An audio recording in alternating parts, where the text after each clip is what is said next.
এইবাৰ 2025 যিটো SSC এক্সামটো হৈ আছে এই এক্সামৰ হৈ থকা লেভেলটোৰ যিটো 2024 লেভেলটো হৈ গ'ল তো সেই 2024 লগত এই 25 লেভেলটোৰ মিলটো নাই এই লেভেলৰ বাবে যিটো ফাইনেল কাট অফ আছে বা ফিজিকেল কাট অফ বা ফাইনেল কাট অফ এই কাট অফত বহুত বেছি প্ৰভাৱ পৰিব পাৰে নেকি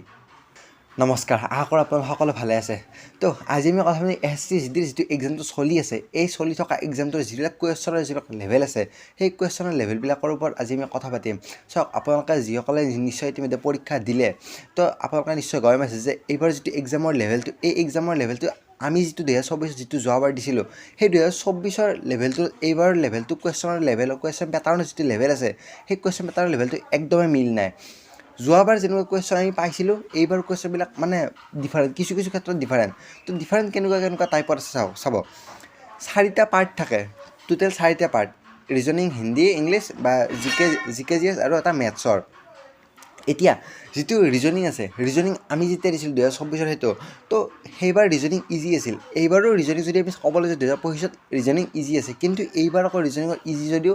এটা আমি কথা গম পাইছোঁ যিমান যি পেপাৰ এনেকৈ চালোঁ তো ৰিজনিং যিখিনি আছে অলপ টাইম টেকিং মানে অলপ কেলকুলেশ্যন মানে বহুতখিনি উলিয়াব লাগে সময় অলপ বেছিকৈ খায়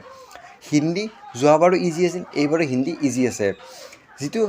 মেথছ আছে তো মেথছটো যোৱাবাৰটো ইজি টু মিডিয়াম লেভেলৰ আছিল এইবাৰ মিডিয়াম লেভেলৰ আহিছে মেথছটো আৰু মেথছটোৰ মানে কেলকুলেশ্যন বহুত বেছি কৰিবলগা এইবাৰ মেথছ আহিছে যিবোৰ মানে কম্পাউণ্ড ইণ্টাৰেষ্ট আছে তো কম্পাউণ্ড ইণ্টাৰেষ্টৰ যিটো কুৱেশ্যন আছে সেই কম্পাউণ্ড ইণ্টাৰেষ্টৰ কুৱেশ্যনটো এইবাৰ মানে হাৰ্ড লেভেলত দি আছে লগতে লাষ্ট আহিল পাৰ্টটো আমাৰ জিকে জিএছ যোৱাবাৰ আছিল মিডিয়াম টু হাৰ্ড এইবাৰো মিডিয়াম টু হাৰ্ডে কিন্তু কিছুমান কুৱেশ্যন আকৌ হাৰ্ডৰ লেভেলত গুচি গৈছে মানে যোৱাবাৰ যদি মিডিয়াম দিয়ে দুটা হাৰ্ড দিব দুটা আকৌ মিডিয়াম দিব দুটা হাৰ্ড দিব দুটা এইবাৰ আকৌ কেনেকুৱা হৈ আছে এইবাৰ এটা ইজি দিলে দুটা মিডিয়াম দিলে আকৌ 4টা নেক্সট হাৰ্ড দি দিব তো জিকেৰ সেনেকুৱা হৈছে মানে জিকে লেভেল অভাৰঅল ক'বলৈ গ'লে জিকে কুৱেশ্যন পাৰ্টটো আমি হাৰ্ডৰ ফালে লৈ যাব লাগিব আহিছে দুটা 3টা কুৱেশ্যন ইজি আহিছে কিন্তু 2-3টা কুৱেশ্যন ইজি আহিলেও তাৰ সেই ইজি 3টাৰ পিছৰ যিকেইটা কুৱেশ্যন আছে সেই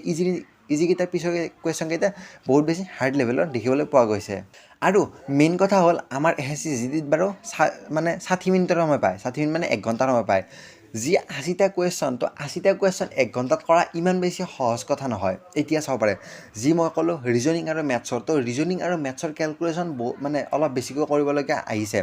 এতিয়া মই যিদিনা SSC যিদিনা এক্সাম আৰম্ভ হৈছিল ফেব্ৰুৱাৰী 4 তাৰিখে তো সেই 4 তাৰিখৰ আগতে মানে ফেব্ৰুৱাৰী 3 তাৰিখে মই ভিডিঅ' বনাই আপোনালোকক কৈছিলোঁ যে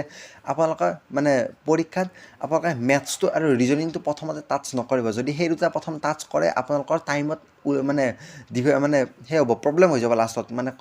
যিটো শেষ কৰাত প্ৰব্লেম হৈ যাব তো সেইবাবে মই কৈছিলোঁ যে আপোনাক প্ৰথমতে এক নহয় জিকে জিএছ এক নহয় হিন্দী তো সেই দুটা পৰ্চনৰ কিবা এটা পৰ্চন আপোনালোকে প্ৰথমতে লাৰক বা ছেকেণ্ডত সেই দুটা প্ৰথম ফাৰ্ষ্ট ছেকেণ্ডত আপোনালোকে সেই দুটা শেষ কৰি দিব আৰু 3 নম্বৰত লাৰিব আপোনাৰ ৰিজনিং আৰু একেবাৰে লাষ্টত মেথছ লাৰিব তো মেথছটো যিসকলে প্ৰথমতে লাৰিছে তো তেওঁলোকৰ সময়ৰ বহুত বেছি অভাৱ হৈ গৈছে কাৰণ 60 মিনিটত ইমান সহজ নহয় যে এই গোটেইখিনি কৰা জিকে জিএছ আপোনালোকে 10 মিনিট বা 15 মিনিটৰ ভিতৰত জিকে জিএছৰ সেই 40টা কুৱেশ্যন আছে সেই 40টা কুৱেশ্যন আপুনি 15 মিনিটমানৰ ভিতৰত আপুনি শেষ কৰিব দিব লাগিব যদি আপুনি সেই 15 মিনিটৰ ভিতৰত জিকে জিএছৰ সেই 40টা কুৱেশ্যন শেষ কৰিব পাৰিছে তেতিয়া আপোনালোকে ৰিজনিঙত 20 মিনিট দি কিনে নেক্সট 25 মিনিট আপোনালোকে ধুনীয়াকৈ মেথছত দিব পাৰিব মেথছত 25 মিনিট সময় লাগিবই এটা কুৱেশ্যনত মানে 1 মিনিটতকৈ অলপ বেছি সময় লাগে মেথছৰ যেনেকুৱা কেলকুলেশ্যন কৰিবলগীয়া এইবাৰ কুৱেশ্যন দিছে এতিয়া অভাৰঅল চাবলৈ গ'লে যিসকল কেণ্ডিডেটে এক্সাম দি আহিছে তো মোকো বহুতে জনাইছে যে ইমান কৰিলোঁ 40 কৰিছে 50 কৰিছে 55 কৰিছে মানে কুৱেশ্যন 80টাৰ ভিতৰত তো সেইখিনি কুৱেশ্যন এভাৰেজ ষ্টুডেণ্টে কৰিছে এতিয়া তাতে আকৌ নৰ্মেলাইজেশ্যন আছে তো এইবাৰো কাট অফটো যদি এক্সাম লেভেলটো সঁচাকৈ বহুত বেছি টাফ আহিছে যদি কেণ্ডিডেটে সঁচাকৈ বেছি মানে এটেম্প কৰা নাই কুৱেশ্যনবিলাক যদি 40টা 50টা এটেম্প কৰিছে তো কাট অফটো বহুত বেছি যোৱা দেখিবলৈ পোৱা নাযাব কিন্তু যদি আকৌ এইবাৰ আকৌ কম্পিটিশ্যন বেছি হৈছে সেইটো হয় যোৱাবাৰতকৈ কম্পিটিশ্যন প্ৰত্যেকবাৰে কম্পিটিশ্যনটো হাই হৈ যাই থাকে তো তেনেকুৱা লেভেলত চাবলৈ গ'লে যোৱাবাৰটো EWSত মানে ইউআৰত মেইলৰ কাট অফ মাৰিলে 91 আৰু EWSৰ লোৱেষ্ট মাৰিলে 80 তো এইবাৰ EWSৰ হয়তো মানে +5-6 হৈ যাব ইউআৰতো মেইলৰ 5-6 হৈ যাব 98-99 সিমান গুচি যাব পাৰে তো কাট অফবিলাক মানে সেনেকুৱা ধৰণৰ হয় এক্সাম লেভেলটো মেইন মানে মেটাৰ কৰে কাট অফটোৰ ওপৰত এক্সাম যদি হাৰ্ড আহি যায় কাট অফটো কমি যাব এক্সাম যদি ইজি হৈ যায় কাট অফটো বাঢ়ি যাব তো কথাবিলাক ঠিক তেনেকুৱা এতিয়া SSC জিডিৰ কথা আমি বহুতখিনি পাতিলোঁ এতিয়া আমি অকণমান অসমৰ ADRE আৰু অসম পুলিচৰ বিষয়ে আমি কথা পাতি লওঁ এতিয়া বহুতৰে মনত চিন্তা আছে যে ৰিজাল্ট কেতিয়া দিব চাওক ADRE আৰু অসম পুলিচ এই দুটাৰ মানে ডিফাৰেঞ্চ আছে এতিয়া ADRE ৰিজাল্টৰ অসম পুলিচৰ ৰিজাল্ট বহুত বেছি মানে প্ৰভাৱ পৰিব। চাওক ADRE যিটো ৰিজাল্ট, ADRE এক্সামটো হৈ গ'ল, ADRE আৰু এটা নেক্সট ষ্টেজ আছে ভাইভা বা স্কিল টেষ্ট। তো ADRE এটা ষ্টেজ আছে মেইন নেক্সট। এতিয়া যি অসম পুলিচ আছে, তো অসম পুলিচৰ নেক্সট ষ্টেজ আকৌ দুটা আছে, কাৰণ কি অসম পুলিচৰ অকল ফিজিকেল হৈ গৈছে, অসম পুলিচৰ ৰিটেন হ'ব বাকী আছে, অসম পুলিচৰ আকৌ ভাইভা হ'ব বাকী আছে, অসম পুলিচৰ মানে দুটা ষ্টেজ বাকী আছে আৰু ADRE এটা ষ্টেজ বাকী আছে। তো সেনেকুৱা হিচাপত আমি ক'ব পাৰোঁ যে অসম পুলিচৰ ৰিজাল্ট ADRE আগতে দিব লাগে, কিন্তু ADRE ৰিজাল্ট আপুনি মাৰ্চৰ প্ৰথম সপ্তাহত আপুনি পাই যোৱাৰ বহুত বেছি সম্ভাৱনা আছে ADRE ৰিজাল্ট। তো তাৰে আগতে যদি ফেব্ৰুৱাৰীৰ লাষ্ট মানত যদি আমাক যদি অসম পুলিচৰ ৰিজাল্টটো দি দিয়াৰ মোৰ মতে, মোৰ পাৰ্চনেলি মানে মই যদি কওঁ পাৰ্চনেলি ফেব্ৰুৱাৰীৰ লাষ্ট মানত আপোনালোকে অসম পুলিচৰ ৰিজাল্টটো পাব পাৰে, আৰু ADRE ৰিজাল্টটো আপোনালোকে মাৰ্চ মাহৰ প্ৰথমত, কাৰণ ADRE এটা ষ্টেজ বাকী আছে আৰু অসম পুলিচৰ দুটা ষ্টেজ বাকী আছে। সেই দুটা বস্তু বহুত বেছি মনত ৰাখিবলগীয়া যে ষ্টেজ কিমান কি বাকী আছে, কাৰণ কিয় আমাৰ অসমৰ মুখ্যমন্ত্ৰী ডাঙৰীয়া কৈছে যে